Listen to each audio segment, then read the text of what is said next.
Atëherë është një epizod i errët në demokracinë parlamentare ku partia fituese nuk respekton rregullin bazik kushtetues që thotë që një i zgjedhur s'mund të jetë edhe kryeministër apo ministër edhe deputet i Kuvendit të Kosovës.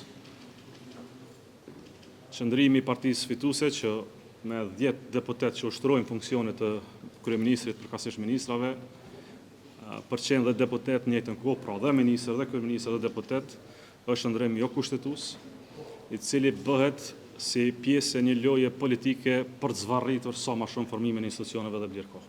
Zgjidhja është shumë e thjeshtë. Të japin ndërheqje prej pozitave që i kanë, të ulën në ulsat e Kuvendit si deputet të Republikës Kosovës, të bëjnë betimin si deputet të Republikës Kosovës dhe kështu nis formalisht konstituimi i Kuvendit të Kosovës. Sa për akuzat tjera, po i shihni se janë pjesë e një mendësie të njëjtë polarizuese, dhe du të them një gjë të thjeshtë. Ata që komunikojnë me mesazhe për bërjen e votave nga lista serbe për qeverinë ashme, më së paku du të flasim për koordinime të tilla.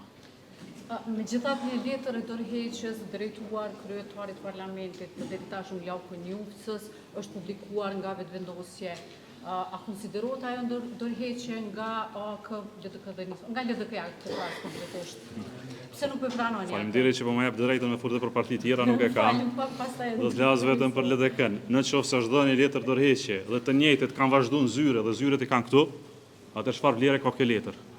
Një njeri që jep dorëheqje nuk vazhdon punën si kryeministër i Kosovës. Ju lutj shkonin tek kryeministria, shene, a është kryeministri i Kosovës kryeministër apo është deputet në Kuvendin e Kosovës, sepse dyja s'mund të bëhen. Pra ne kërkojmë që të jetë një akt normal, minimalist, kushtetues për Republikën e Kosovës, të ketë një dorëheqje, mos varritet procedura e votimit dhe LDK-ja do të votoj raportin me njëherë sapo tipet dorëheqja me 20 votat e palekundrat Lidhjes Demokratike të Kosovës.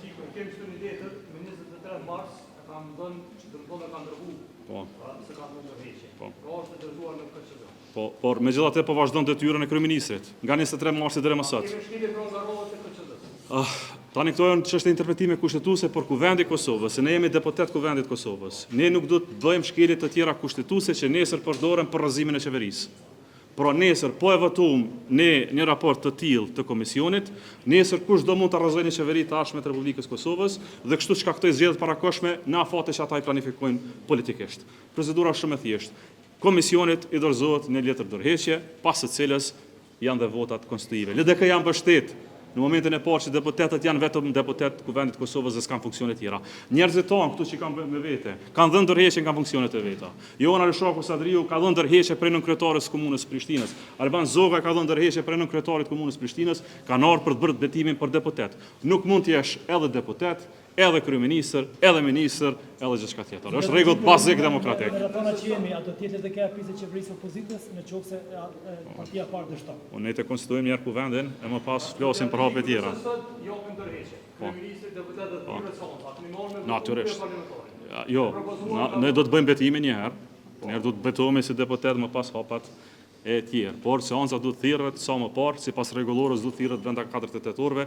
Ky është proces bllokues i qëllimshëm i partisë mbështetëse sepse si ka numrat. Fundja ju e pas fuqinë politike. 52 mbështetës të një qeverie që pretendon se ka numra dhe më pas një mal akuzash për secilin tjetër teksa zihen në mesazhe politike me vet listën serbe. Këtë gjuhë polarizuese e kemi pa, e njohim, nuk ndryshojnë, s'ndryshojnë, s'do ndryshojnë, s'marrim se janë të tillë, s'kem çaj bën. Në fakt vetëvendosja kjo akuzon juve, do të thotë Lidhjen Demokratike, Partinë Demokratike dhe AK-n për procesin bllokues sipas tyre. Unë po ju them, jepni dorëheqje, mos bëni probleme të tilla politike, e janë në seancë, zgjidhet çështja menjëherë. Një letër larg dorëheqjes dhe situatës kushtetuese jemi gjithë bashkërisht. Ju kanë akuzuar që tash nuk merreni me listën serbe, por merreni me vetëvendosjen. Edhe një herë. Ju kanë akuzuar se nuk merreni me listën serbe, Kush? duke përmendur Albulina Axhiu, duke përmendur Radojićin dhe veprimet e tij në Bajsk, ndërsa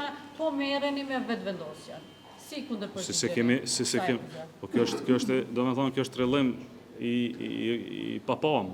Pas sulmit në Bajsk ka pas takim me kryeministrin e Kosovës. A jetojmë në një shtet ku mbahet memoria kolektive qartë apo jo?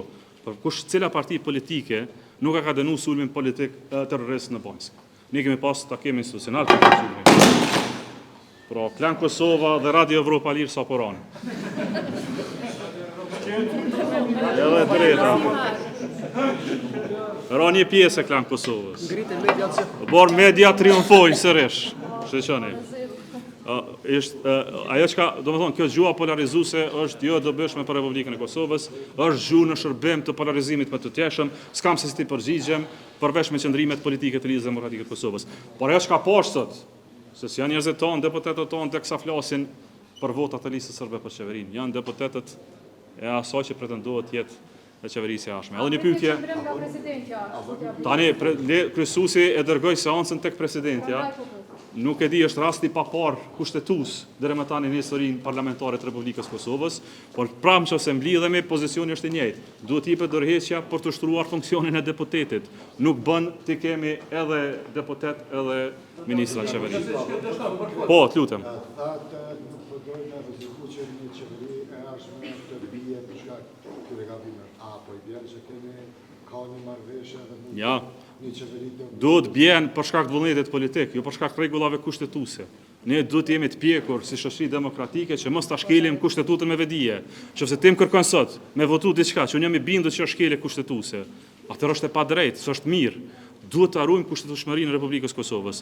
Proceset politike janë betejë normale brenda Parlamentit të Republikës Kosovës. Por mos kërkoni shkelje të kushtetutës se s'bëhet. Këta janë mësuar me shkel kushtetutën. Se ka ngale 10 herë. Por nesër e bëjmë një gjë të tillë. Ju falenderoj gjithëve.